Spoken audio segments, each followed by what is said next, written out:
After all the trials and tribulations they had gone through, George and Marcia Lucas finally took the vacation that they had been waiting for and went to Hawaii. They were joined by Steven Spielberg and his wife, and while there, George tried to escape from all the pressures he had been under making Star Wars. But there was no escaping it.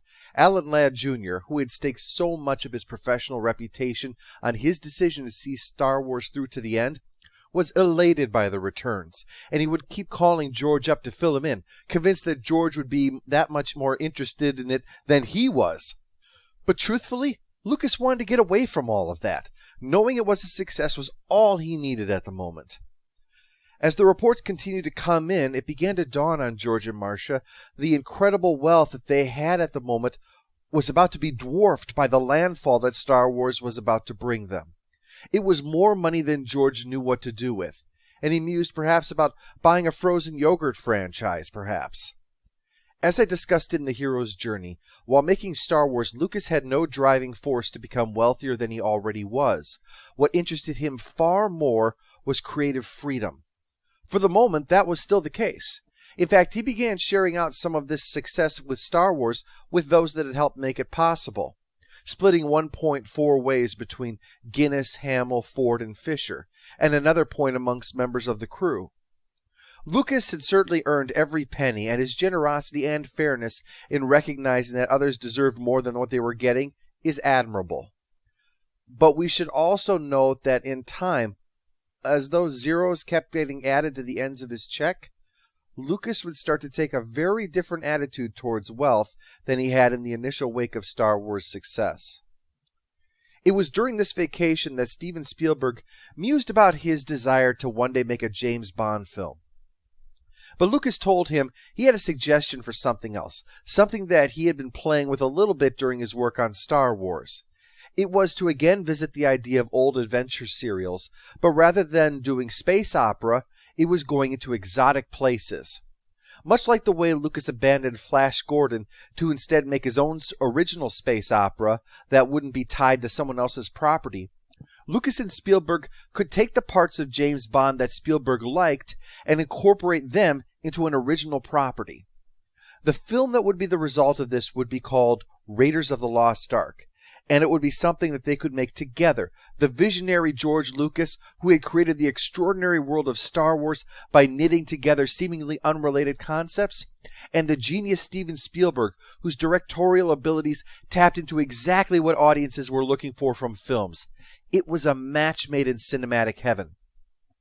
And best of all for Lucas, he wouldn't have to direct this time, wouldn't have to invest his life in making this film. He could leave it all in the capable hands of Steven Spielberg. The undeniable truth was, Lucas was burned out. He had suffered so much making this film, up to and including being brought to the emergency room for a possible heart attack. He just didn't want to return to the director's chair ever again. And yet there were two drives to make more Star Wars. One was the fact that if any film was screaming for a sequel, it was this one. In fact, work had already begun on that before Star Wars was even released. Alan Dean Foster, who ghost wrote the novelization for Star Wars, worked with Lucas to work out what the sequel would be. The reasoning Lucas had at the time as they were fleshing out what the next film would be was to make the assumption that they would have a smaller budget than the original Star Wars. In fact, Lucas tapped into the very same ideas that he was using for what would become Raiders of the Lost Ark for this work, as well as a couple of ideas from earlier drafts of the Star Wars script. Lucas figured that if he couldn't make the sequel, they could at the very least release further Star Wars stories in novel form. The story would be called Splinter of the Mind's Eye. If you're familiar with the book, you might wonder how this could have been a sequel, given that the popular characters of Han Solo and Chewbacca are absent. But their absence is precisely because this was a possible sequel, because unlike Carrie Fisher and Mark Hamill, Harrison Ford had not signed on to do possible sequels. It was not because he didn't like Star Wars, although he had been surprised, well, just as much as anyone, that this film was a success. But Ford had wound up hurting his career several times by signing on for sequel options that would only succeed in stopping him from making movies. Far older than Hamill and Fisher, Ford was looking at the larger picture of his career based upon that experience that he had, and knew that rather than being tied up, he had to move quickly into other roles to avoid becoming typecast as Han Solo, which showed true foresight because a number of Han Solo-like roles were offered to him that he quickly turned down. But when Star Wars was a success and Lucas raised the possibility of a sequel with him, Ford would offer a verbal agreement. He didn't dislike doing Han Solo. He just didn't want to spend the rest of his life doing Han Solo. Hamill and Fisher, on the other hand, would unfortunately face the very typecasting Ford was worried about. But for now, they were definitely committed for sequels. Hence the structure of Splinter of the Mind's Eye and the absence of Solo. Lucas didn't want to build a story around a character who might not be appearing, figuring that if he was in the position of being able to include him, it would be worth the effort of starting all over again, which obviously proved prophetic. But besides the fact that this film had a sequel already prepared and financially deserved to have one, Lucas had in many ways been dissatisfied with Star Wars. People saw what it was, but Lucas watched the movie and saw only what it wasn't. To him, Star Wars wasn't finished. It was just abandoned. Making more movies meant that he could perhaps make something closer to what his original vision had been.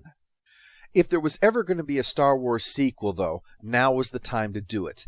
Industrial Light and Magic was now just an empty building full of equipment. Everyone, including Dykstra himself, had gone off elsewhere to do other things. Expensive sets were in storage, bills piling up as they were waiting to be used again. And as was pointed out to Lucas, anything could happen to the actors. Mark Hamill had been in a serious car accident that would require reconstructive surgery. If he had died, Lucas would have had to figure out what to do about the hero of his work.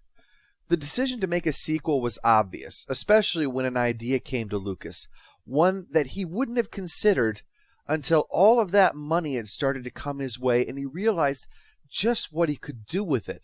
Something far, far greater than a frozen yogurt store.